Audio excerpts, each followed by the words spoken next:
What's up, guys? This is Brad Holiday from Tea with Brad, and I apologize about having the shirt off or whatever, but, to be honest with you, this is just what I do when I'm comfortable and I'm in my home.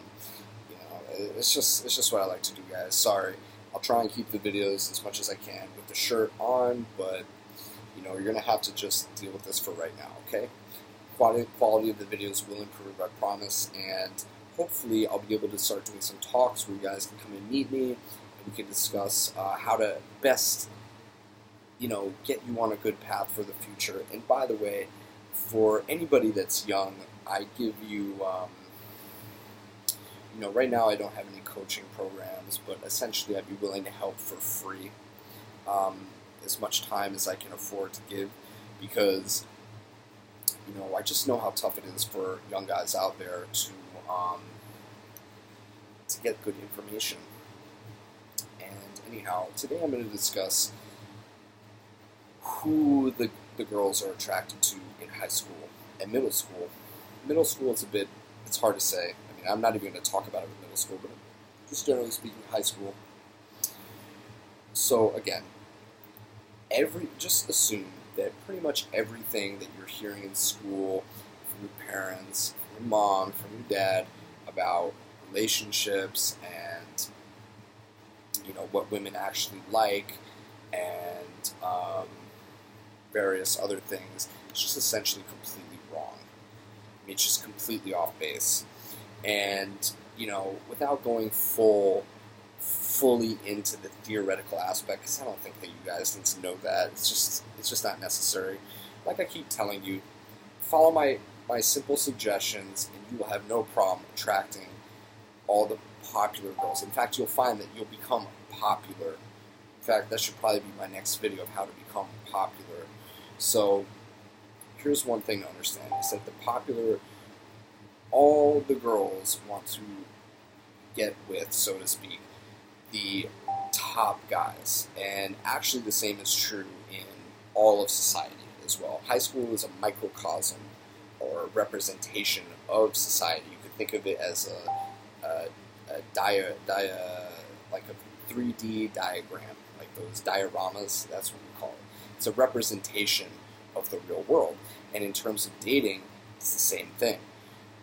So for instance, all the girls want to date the successful, best football player, the basketball player, not so much like the class president or any like nerd types, but they want to, get with the hot guys, the guys who are in shape, they're well known, all the girls are fawning over them, the funny, outspoken, cool alpha guy.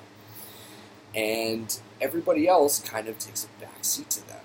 And actually, you'll find that all the girls kind of have crushes on pretty much the same guys. Sure, they'll have little crushes on like little individual guys, but then there's guys that they view as above them, that any girl would be happy to have them as their boyfriend. They'd be thrilled, actually. They wouldn't believe it was happening because they believe that guy is so much above them. So what is it that makes up that guy?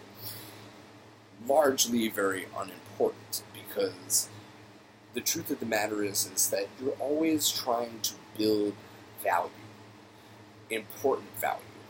And the fact of the matter is that you can build value that's actually going to translate into a happy and awesome life.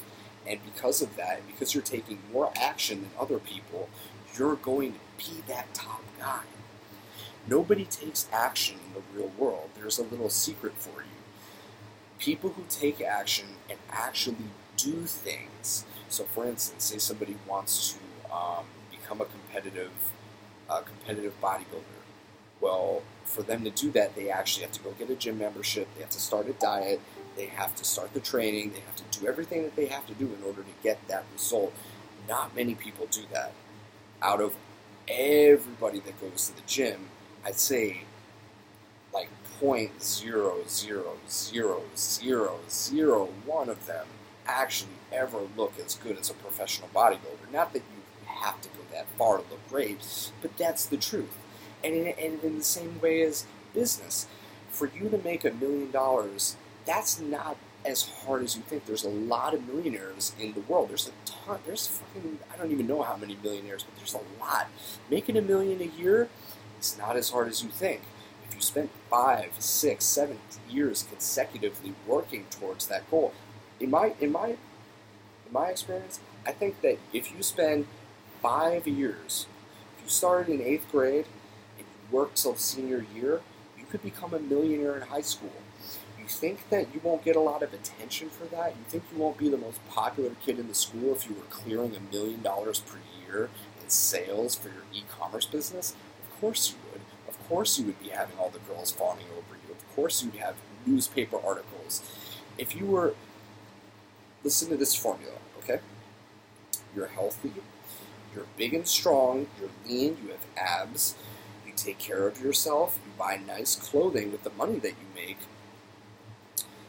Maybe you write articles for a newspaper, you create a blog, you have a YouTube channel. If you do those things and you're also like a star athlete, if you think that you're not going to be the most popular kid in your school, you're completely wrong. That's exactly how you do it. And what comes with success is women. Women are a byproduct of success. To be politically correct, which I absolutely do not agree with at all, but this is for kids, and I assume there are some parents watching this. To be politically correct, women tend to be mostly attracted to the highest status men, in the same way that men tend to be attracted to the highest status women, or the most beautiful women. That tends to be the truth for the most part. So, the bottom line is, how do you get to that? And the truth is, you can.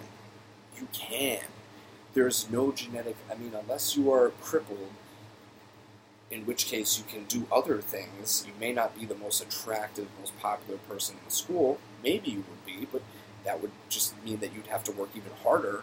Assuming that you don't have any, serious genetic issues like that, you can be the most popular person in your school easily. Follow my advice, do what I'm telling you to do, and you can be great. You can be an amazing person, and then when you get out of school, you can have choice of what you want to do. All those years that you spent in school, they can actually mean something, and you can be successful in the end. So that's really all I have to say, guys. I'll talk to you guys next time.